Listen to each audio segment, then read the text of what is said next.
Dhruva Maharaj is exhibiting the humble and pure heart of a great Vaishnava. He attained the ultimate perfection of the direct darshan of the Supreme Lord.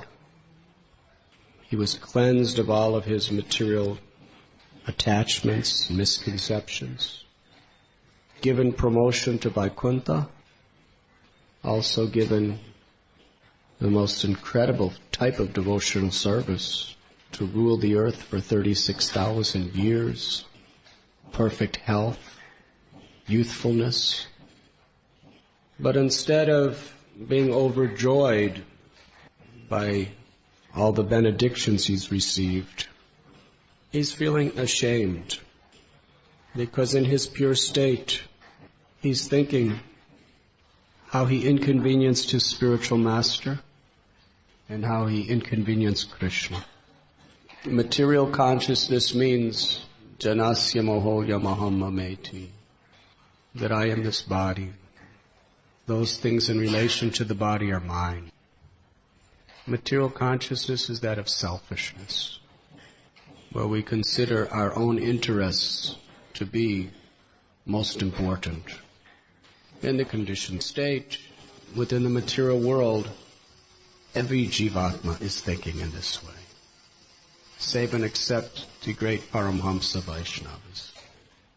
From the insignificant insect, even the bacterias, they may not have much of an elevated state of consciousness, but they're simply somehow or other surviving automatically just to sustain itself.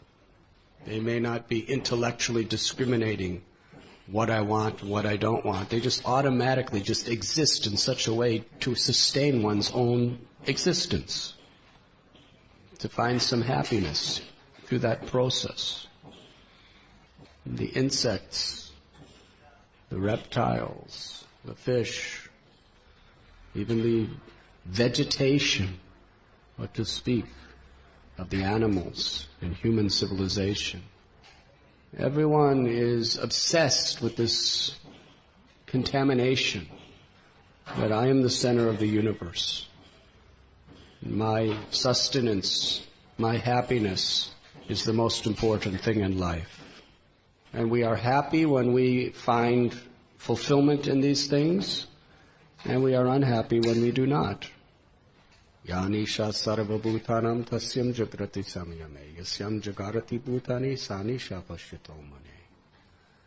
Gita describes that for a devotee and a non-devotee, their perception of reality is opposite. What is day for a devotee is night for a conditioned soul. And what is night for a devotee is day for a conditioned soul. Because materialistic people are always thinking in terms of I and mine. And a devotee is always thinking in terms of what will satisfy Krishna.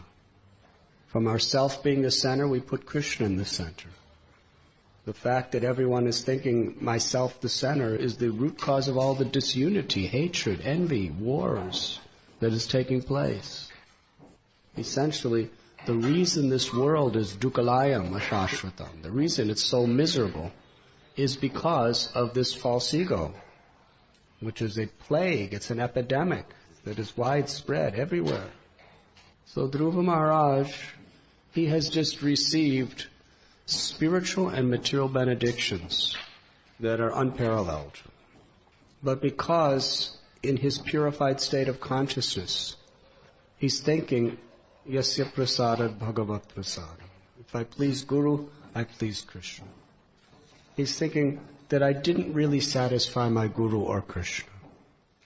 Narada Muni told me when I first came to the forest that you should not take so seriously the insults that your stepmother has inflicted upon you. It's all temporary. Just go home.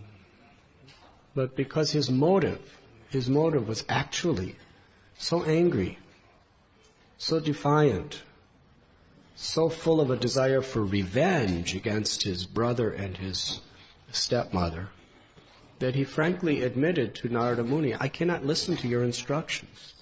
They may be good for a Brahmin, but I'm a Kshatriya. I cannot tolerate this injustice that has been inflicted upon me. So Narada Muni, actually he was testing Dhruva. He gave him mantra, and he gave him the path of perfection, and Dhruva Maharaj with such determination followed it and attained perfection. But still, Dhruva Maharaj is seeing the bad in himself. He's not saying, Narada actually just tested me, but now I've attained the perfection of life, so everything's all right. That's actually the way we have to see it. If we think the same way about Dhruva, the way he's thinking of himself, then we will go to hell for aparad of a Vaishnava. Such a mystery is being revealed here in Bhagavatam. How a Vaishnava thinks in a purified state. He's just seeing the defects in himself. He's not seeing his greatness. He could be speaking to the Lord so many wonderful things about himself. We speak wonderful things about ourselves. But what are we compared to Dhruva Maharaj? Have we attained rulership over the entire earth? 36,000 years without aging one day? We that materially blessed? Have we attained in the future rulership over Vaikuntha planet, Dhruvaloka? Have we seen the Lord face to face, empowered by Him, blessed by Him, speaking to Him directly? We would be very happy to tell everybody about our glories. But Dhruva Maharaj is not speaking these things. He's only speaking, what a rascal fool, selfish person I am, that my Guru Maharaj so mercifully gave me an instruction and I could not follow it. He's seeing the defect in himself, and he's presenting himself with such humility. This is actual humility. He's not just pretending. He's blaming himself that he did not really satisfy his spiritual master. He didn't really surrender.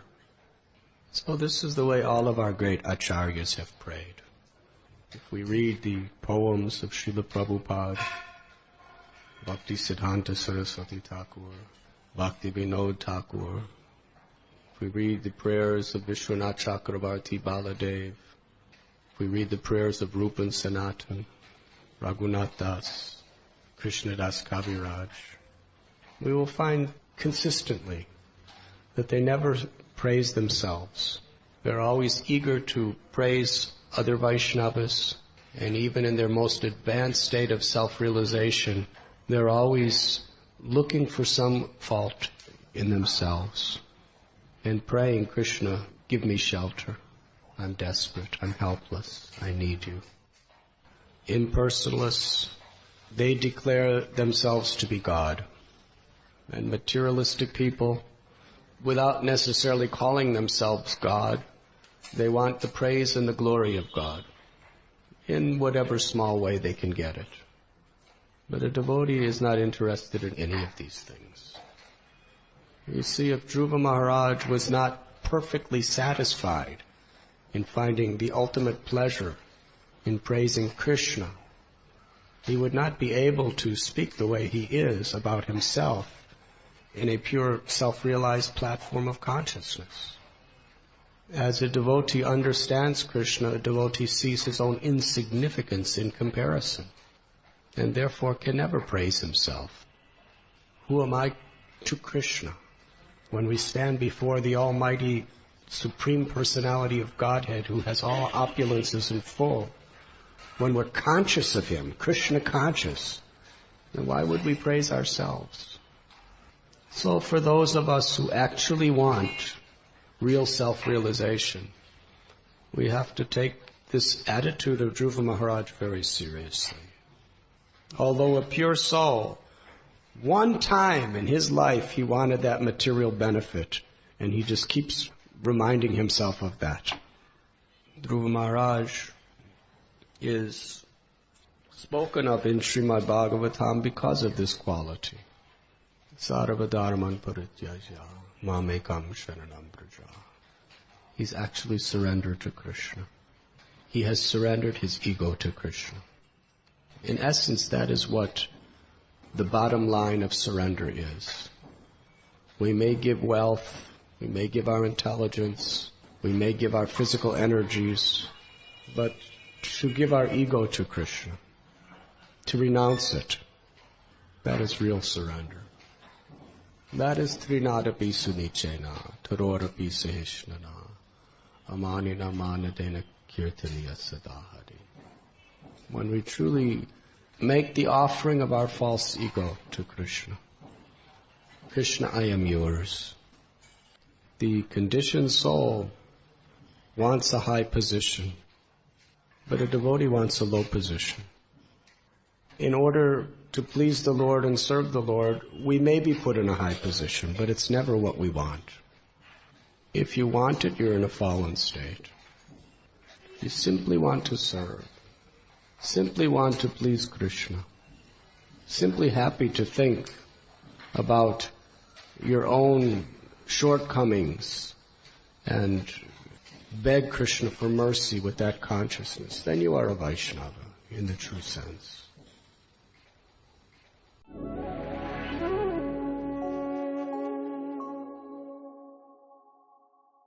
You were listening to Radhanath Swami on thesacredconnect.com.